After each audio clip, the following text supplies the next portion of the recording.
Beat 'em ups are all about taking on hordes of enemies alone or with some friends. Simple, fun, and fast paced. Some examples of these are the Ninja Warriors, Scott Pilgrim vs. the World, or Streets of Rage. The 3D era of gaming produced less of these titles, but in 1997, Core Design gave us something to talk about. So sit tight, because today we're playing Fighting Force.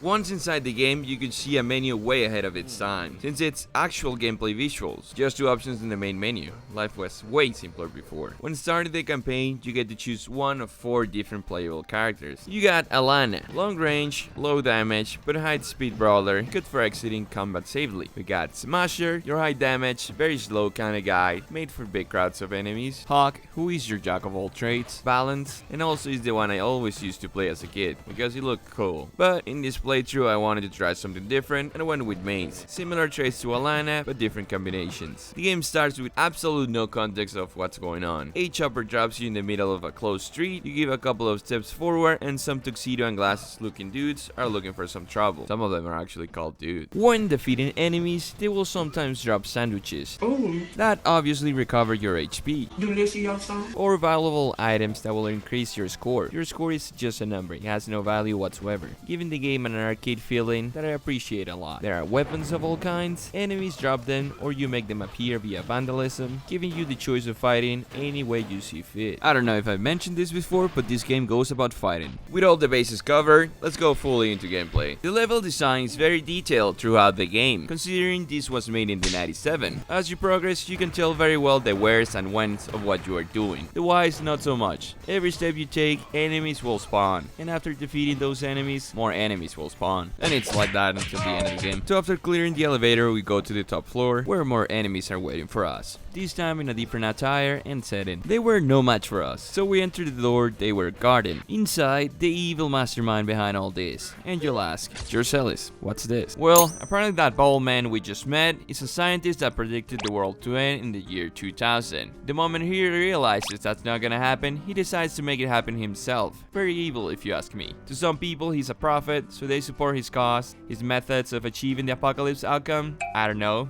make everyone file till one is standing. Why are we sent and not the police or the army when we just have our fists? Quite unsure I find myself. But that's all about the context you need, let's just enjoy it. We are ready to meet the man, but he performs a villain escape, leaving us to deal with his katana looking sidekicks. Decided to go after him, we go by foot and head down the streets where shirtless men and bikers are waiting for us. Not an easy task, but we cleared the avenue of these goons. A traffic mayhem suddenly happens in front of us, and the driver from the truck ultimately decides to be our first boss of the game. His name is Driver. Creativity was not the strength of these people. Boss fights are extremely fun, if you have enough HP, which you don't in 80% of the cases. Bless you. Thank you. So after a couple of tries, I realized that the best way to defeat him is treating him like a Souls fight. Learn patterns, evade every attack, and hit him safely until he's slow enough. There we go. Once the driver called Driver is defeated, the mall is the next location. In here, there's more of the same we found so far. Tuxedo guys, shirtless men, and in-betweens. We use the fighting force in us to make it to the next stage, and visually my favorite one. But such a pain since the game becomes a survival action, unending waves of enemies that hit harder and have more HP. Also, the sandwiches have a lower spawn rate. No me gustas. After making quite the no-hit playthrough, the boss of the subway comes out, and with the same amount of health. This guy is just an upgraded version of the driver called Driver. So we got the blueprint to beat him, all we need is patience. We get rid of him, look at that, and hop on the train for some more action. Punching and punching, kicking and kicking, Maze has successfully made it to the airbase. At this point, I'm questioning the whole movement. Are we the bad guys? We have fought mall security guards, and now some military. Who's on the right? Who's on the wrong?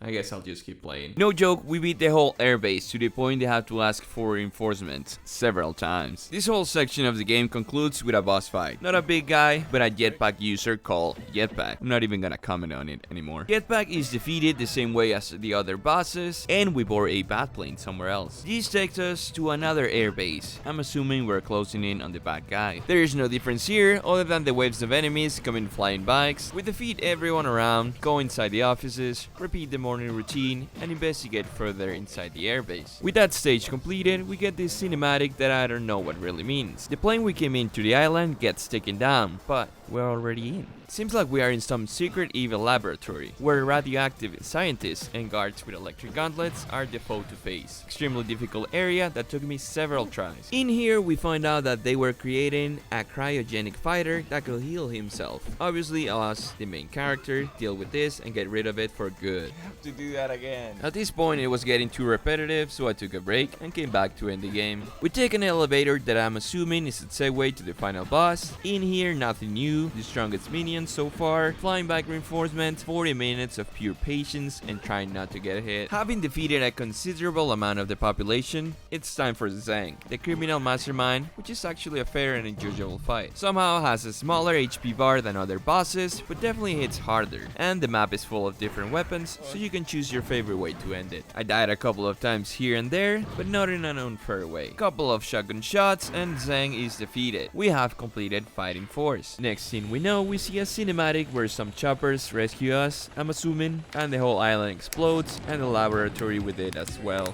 Cool guys don't look at explosions. They blow things up and then walk away.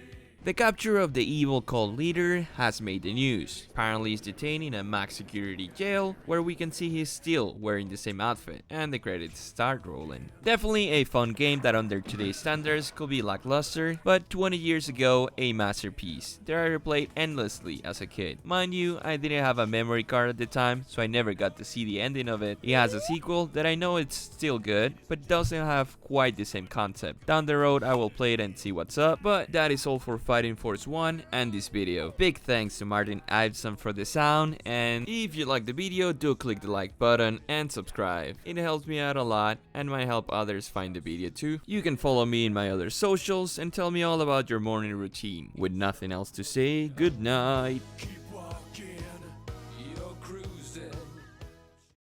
Mete com força, aqui na muleta, faixa preta, mete com força,